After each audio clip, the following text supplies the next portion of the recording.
नमस्कार दोस्तों, मैं लोचन यादव आपके अपने YouTube चैनल लोचन यादव ऑफिशियल पे आपका स्वागत करता हूं। आज का वीडियो आप लोगों के लिए बहुत ही खास और बहुत ही इंपॉर्टेंट हो गया है, क्योंकि आज के वीडियो में हम आपको बताएंगे कि बैंक एनबीएफसी कंपनी द्वारा अगर आप लोन नहीं भर पा रहे हैं तो आपको 2 साल की राहत कैसे मिलेगी, क्या काम करना पड़ेगा, कौन से डॉक्यूमेंट लगेंगे कि जिससे आप बैंक और एनबीएफसी कंपनी से 2 साल की राहत मांग सकते हैं। इन्हीं के बारे में हम विस्तार से बताएंगे, वीडियो में बने रहिए।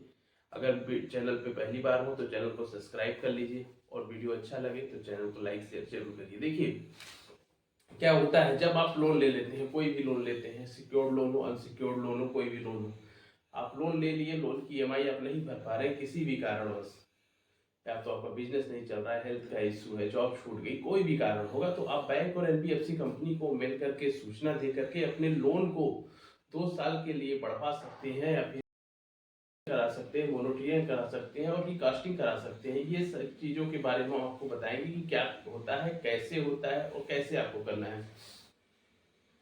देखिए, जब भी कुछ भी होता है, देखिए कोई भी चीज़ होगा, अगर आपने लोन लिया है और आपका लोन नहीं भर पा रहे हैं तभी कोई भी लीगल एक्शन लिया जाता है। तो इसमें क्या होता है, अगर मान लीजिए आप लोन नहीं भर पा रहे हैं, आप लोन की ईएमआई नहीं भर पा रहे हैं, आप लोन बैंक को आपने मेल किया कि मैं इस कारण से लोन नहीं भर पा रहा हूँ, तो बैंक क्या करती है, बैंक आपको रिकवरी एजेंट आपके पीछे लगा देंगे कि मुझे अब आज इससे कोई मतलब नहीं है, अब मुझे मेरा पैसा टाइम पे चाहिए। तो रिकवरी वाले आपको हरासमेंट करेंगे, परेशान करेंगे, आपको समय समय पर नोटिसों का धमकी, लीगल नोटिस, क्राइम, तमाम धमकियां देने लगेंगे और आप लोगों को परेशान होते रहेंगे, डर रहेगा।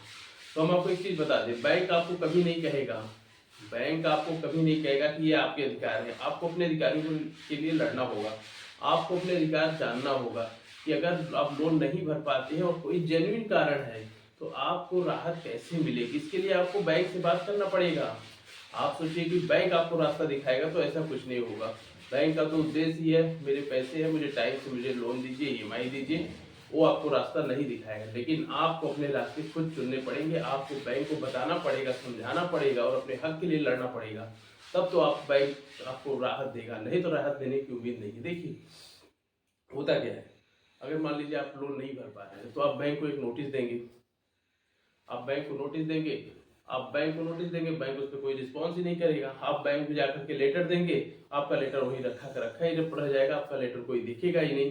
तो ऐसी कंडीशन में अगर आप मान लीजिए आप लोन नहीं दे पा रहे हैं, आपको समय चाहिए, राहत चाहिए, तो आप क्या करिए, बैंक को मेल करिए, एक बैंक को मेल करिए, एक लेटर आपका कहते हैं अपने ब्रांच मैनेजर को लेटर दीजिए।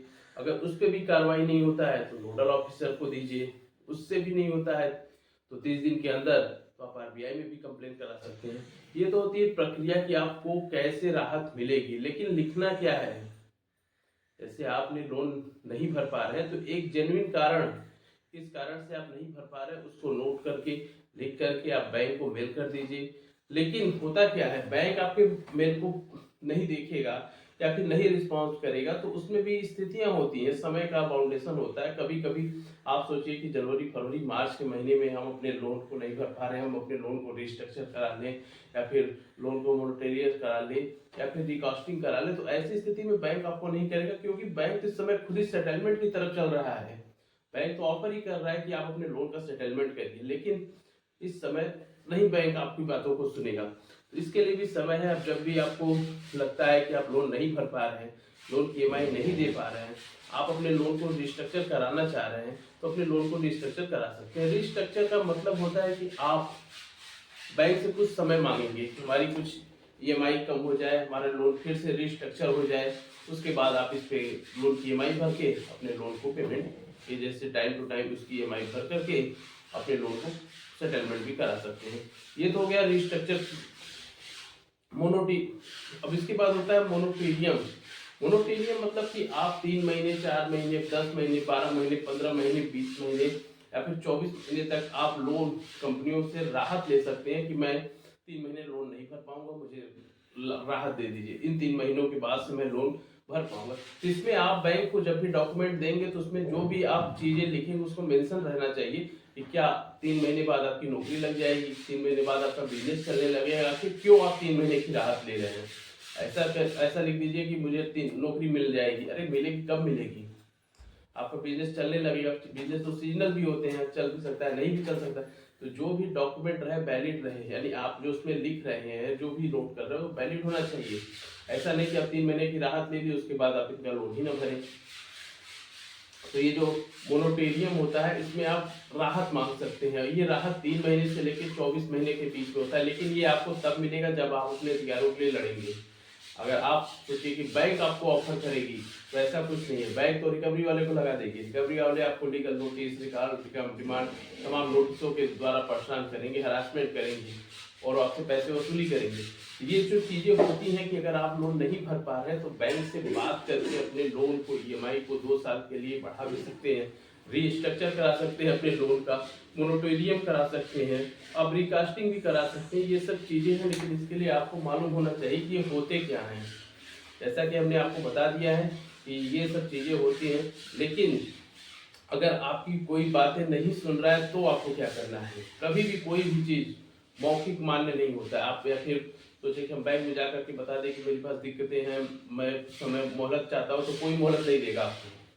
देख लीजिए, नोट कर लीजिए, कोई आपको समय देने वाला नहीं है, ना बैंक देगी ना कोई देगी। तो ऐसी स्थिति में आपको क्या करना है, आप एक मेल कर दीजिए बैंक को, बैंक के पास मेल कर दीजिए। उसके बाद उसके ब्रांच मैनेजर को भी आप फिजिकली जा करके लेटर दे दीजिए। तो कोई नहीं सुनता है तो आप नोडल ऑफिसर और हेड ऑफिस में उसको मेल करिए और उसमें सीसी उसकी प्रतिलिपि जो आपने किया है बैंक में उसको भी मेंशन कर दीजिए। अगर उसके बाद भी कोई नहीं सुनता है तो 30 दिन के अंदर आप आरटीआई में भी अपनी बातें रख सकते हैं, कंप्लेन भी कर सकते हैं। लेकिन जब भी आप ये सब कार्य करें तो उसमें देखिए समय